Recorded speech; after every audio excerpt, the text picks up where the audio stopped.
Carissa was always a lot of fun. And one thing that I remember the most that's a contrast from her now is she was the one in the family that would eat anything that was put in front of her.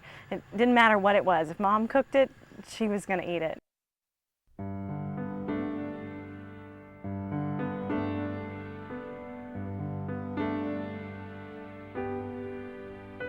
When I was younger, I used to eat like more than my dad and more than other family members, and then when I was about 16, I started feeling sick after eating stuff, nausea, and I'd get really full after just a little bit of food. And after about 6 months of just going to the family doctor, they sent me to a gastroenterologist, and she picked up on my symptoms really quickly, and the first test she did was the test that diagnosed me with the gastroparesis, which is like a paralyzed stomach. At that time, the diagnosis was gastroparesis. Gastroparesis means a paralyzed stomach.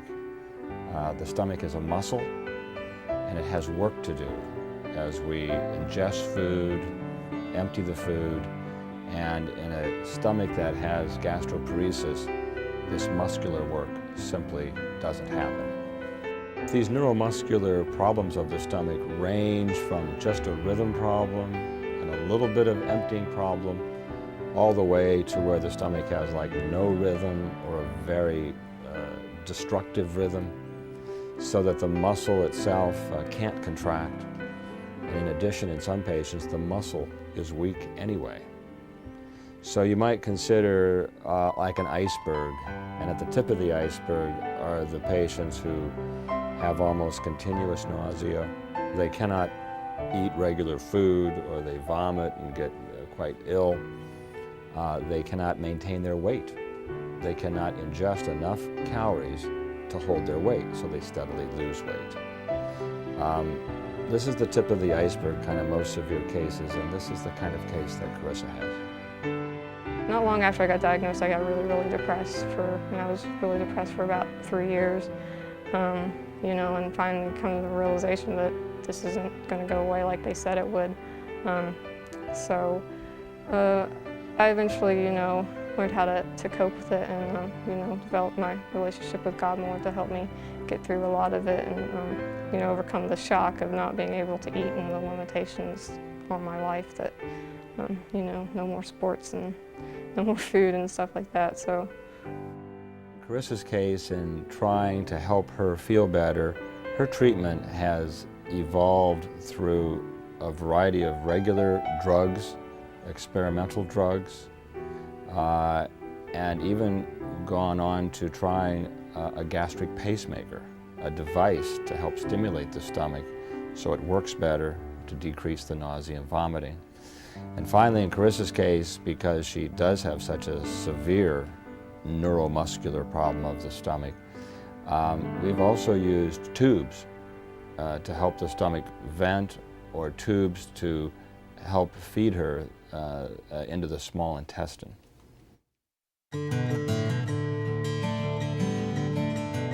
Very hard when I was going to college, because I was an art major, which required, you know, a lot of physical work, like you know, ceramic sculpture, painting, anything like that takes a lot of energy, which I was low on to begin with.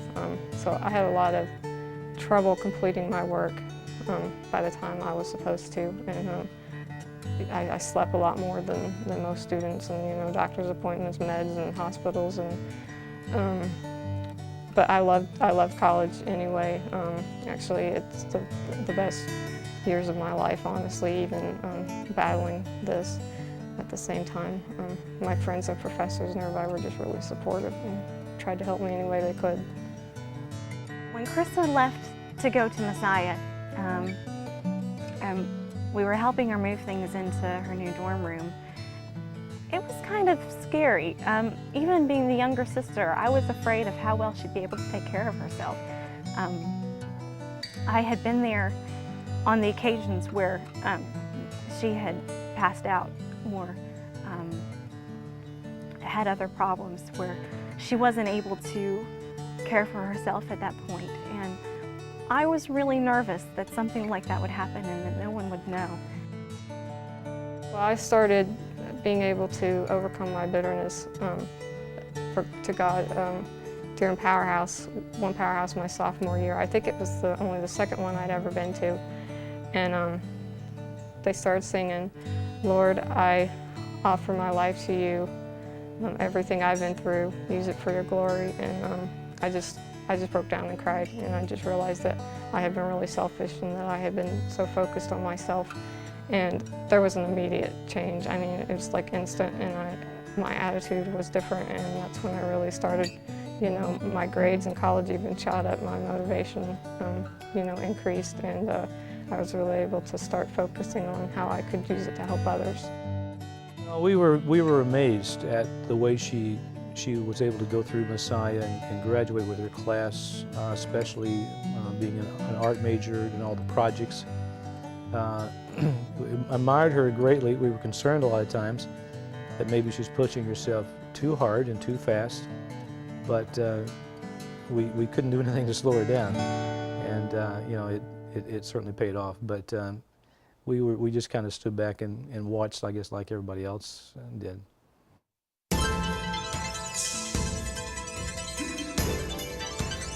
I really think that G-PACT started long before Carissa would ever say that it did. I think the vision for it and the desire for it started probably on the very first day that we met someone else that had gastroparesis. We met Sherry Milburn at the University of Virginia Hospital. Goodness, probably a year or a year and a half after Carissa had been diagnosed. And I just remember how overwhelmed all of us were to finally meet someone else who could understand what Carissa was going through, even though her causes for her disorder were so much different than Sherry's. The fact that they could relate on any small level as to what they'd had to go through with not being able to eat and feeding tubes and all the various things that they'd had to face. It was really something that I think was inspirational to Carissa. We had talked for a long time about how there had to be other people out there. It couldn't just be us.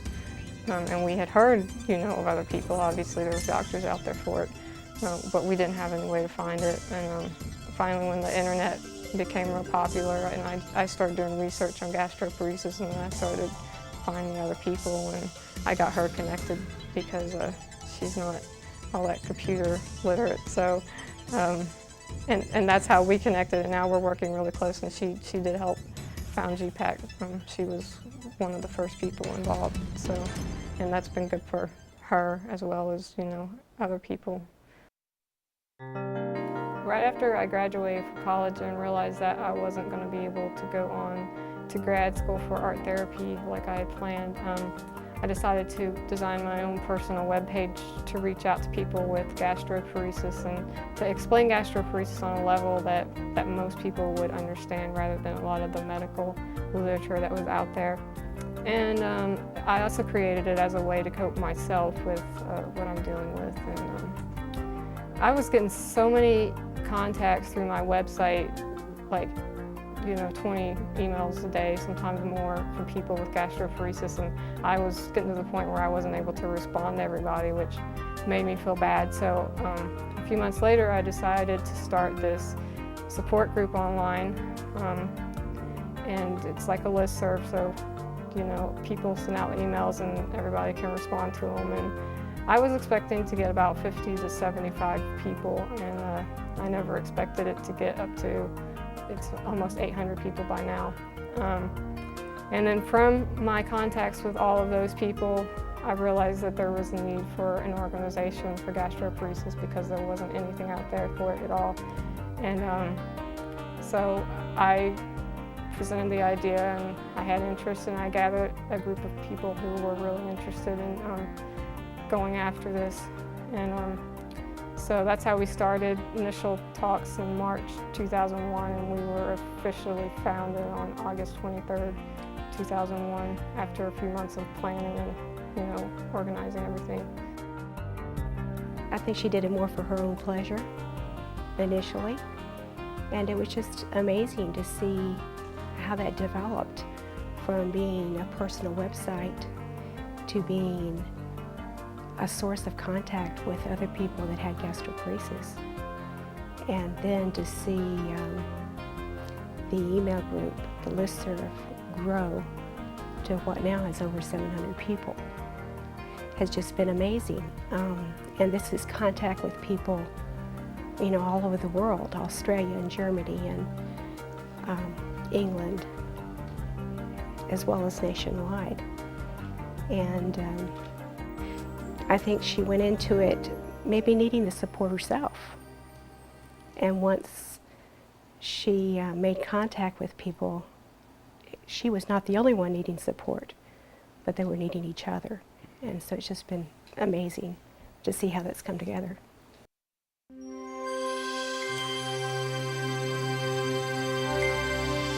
Well, Carissa has been the moving force behind the establishment of this website called G-PACT. And in that, she has found hundreds of other people with her problem. People who didn't know others really had this problem. And so on the one hand, it's a online support group where people can tell their stories, what their experiences have been, share information. But on the other hand, this site also has very accurate medical information. Carissa has done an outstanding job in being conservative and not putting everything that could possibly happen, on this site. There is solid medical information there as well. So I think it's a unique site. It's an incredible undertaking. And when you consider how she feels most days, then it makes it most incredible. When my son Nicholas developed gastroparesis 2 weeks prior to his first birthday, I was devastated. Through research, I came into contact with Carissa and the support group she had formed. G-PACT has totally changed my outlook. I no longer see this disease as something no one will ever understand. G-PACT is getting the word out and telling the stories of patients with gastroparesis. We all look forward to bringing hope to others that suffer, and I think that's what drives us to work so hard. Carissa is an inspiration, and as a co-founder and friend, I am truly honored to work alongside her. Veronica Pennington, Bellefontaine, Ohio. When I was diagnosed with gastroparesis, I had never heard of it and knew nothing about it. Unfortunately, neither did my doctor. After doing some research on the web, I found G-PACT. If not for this support group, I might never have learned the tools that helped me to manage this disease and its impact on my life. I am personally more grateful than words can express for the kindness, intelligence, and outstanding compassion that I have received from this wonderful group of people. Joe Fick, Rochester Hills, Michigan. Knowing my needs, God directed me to this site and gave me others who suffer along with me. It isn't just information. It's a chance to live again with encouragement and to feel needed as we share our symptoms and treatments. My heart goes out to Carissa. She's accomplished so much in so little time with encouragement and love for others. While battling her own illness, God is using her for His glory. What an inspiration for all and a wonderful testimony for others. Cindy Porter, Virginia Beach, Virginia. I think the way that she's dealt with it has been a very positive thing to see the heroic nature in which she's tackled her situation and she's made something out of it. And it's been very rewarding to see her take what could be a major life setback and she's turned it into an opportunity. We just moved back a few months ago to the area, and I'm so glad to be back because I get to spend more time with Carissa, and it encourages me to see her being active with my kids and playing with them and wanting to come and get us and take us out in her Jeep, and we go over to Messiah, play in the creek, and I love to watch her play with my kids, and I want them to get to know their Aunt Carissa, and I enjoy that because it's something you don't get over the phone and through email, that activity. She's never given up, even when she's wanted to give up. And she's had every right to give up. And everyone else that I know would have given up. Chris has kept fighting. And whether it's been her own physical fight or her fight for other people, to find out more ways to be able to help people who are going through the same thing she is. she's never given up. There are days that she can't hardly get out of bed in the morning. But even on those days, I know that she's determined that this isn't going to be forever. And I can't say that I've always felt that way, because it's truly been something that's been going on for so long that it's easy to say, this is never going to change. This is always going to be the way it is. And I don't know that I've ever heard Carissa say those words. And to have gone through as much as she has, and to continually hear from her the new steps that she's taking to fight this horrible disease is something stronger than I think would be in most people, and something that I couldn't admire more.